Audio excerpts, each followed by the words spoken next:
Alright, hi guys, and welcome. Today we'll be talking about the natural logarithmic function and differentiation with it. There's a really cool trick that you can use with it. Okay, so the natural logarithmic function. First off, we got to go over our log rules. Okay, so log base a of u times v, you can separate it or expand it as log base a of u plus the log base a of v. And same thing for division. Log base a of u divided by v is log base a of u minus the log base a of v. Pretty simple. Subtraction. Okay, now log base a of u sub c, okay, is c times the log base c of u for every real number c. You're not going to see that as often, but that is kind of an arcane rule from back in the day of logs.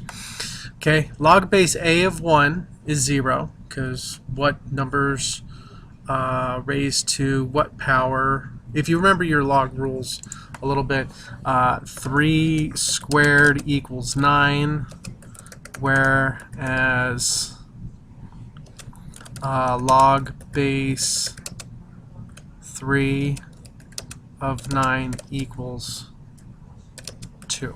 Okay, so you have to remember your log rules a little bit. So 3 squared equals 9, whereas log base 3 of 9 equals 2. So that's the stuff that we're working with. So when you see log base a of 1, you're saying, okay, what number to what power gives me 1? And that would be 0. So whenever you see an answer to a log question, that's the exponent. I like to think of those two as that. So like this is the exponent right here. Well, guess what? It's going to be the answer to a log question. Okay, now log base a of a is 1. Log base a of a to the x power is just x. Okay, so that's actually a really cool property that you can bring. And it's based upon the old property of hold on. Okay, it's based upon the old rule of whenever you take the log base a of x to the n, you can actually bring that, you can bring this exponent down to in front of the log, okay, and have it right here. Okay, so when we're doing this, we're actually taking this x and putting it in the front, and then log base a of a is just 1. Okay, now a to the log base a of x, it can actually turn into x2, and that uses kind of the same logic, except it's using the exponential logic. Okay, now change of base, and once again, these are just reviews of our log rules. Change of base, log base a of x can be turned into log base x divided by log base a. Pretty simple. Now, what if it's a log base e? We actually turn that into something called the natural log, and trust me, this is natural log in Latin. Okay, the natural log of 1 is 0. The natural log of a times b is natural log of a plus b. The natural log of a to the n power is n times the natural log of a. And the natural log of a divided by b is natural log of a minus the natural log of b. Now, most importantly, the natural log of e turns into 1.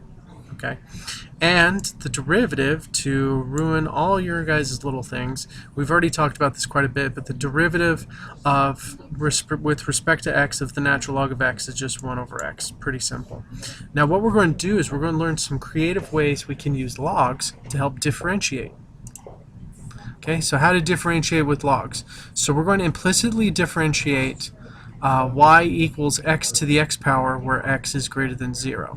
Okay, and how we're going to do that is we're going to actually take the natural log of both sides. Okay, now you're probably thinking, that's a pretty good trick, Mr. Devaney, because guess what? I can bring this x down over here. So now I have the natural log of y equals x times the natural log of x, or x times the natural log of x. Yeah, that's how I said it. Okay. Alright, now if we differentiate with respect to y to both sides, let's move that over a little bit. Okay, and if we do it to both sides at once, okay, if you remember, when you're implicitly differentiating, well, actually, we're going to differentiate with respect to x. I forgot my implicit differentiation. We're going to do it to each side, okay, and we're going to do it one term at a time. Here, we're going to probably just differentiate with respect to y, okay. So the derivative of the natural log is going to be 1 over y, and it's going to be times by dy dx, if you remember that. You differentiate what's there, but then you put a dy dx next to it when you have a y. Okay, and then the next one, we're going to actually do the chain rule. Okay, and the chain rule is, no, not chain rule, product rule. Product rule is you do the 1 times the natural log of x plus x times 1 over x. Okay? Alright, so if we start simplifying everything,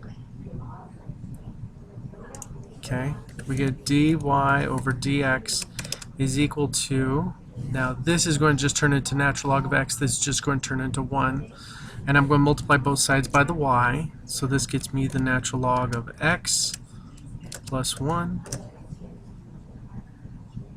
Okay. Now, if you remember from the beginning, I still have a y here, and I'm like, ugh, I don't like that. I want to actually just have the x's. Here's the cool thing. Guess what y is equal to? X to the x. So, voila, dy over dx equals x to the x times the natural log of x plus 1. And yes, that is a sneaky trick, but we've already defined what y was, so we can use it at the beginning. Remember, this is not like substitution where you can't use what you started with and go with it, okay? But it's actually a really cool trick that natural log helps you do.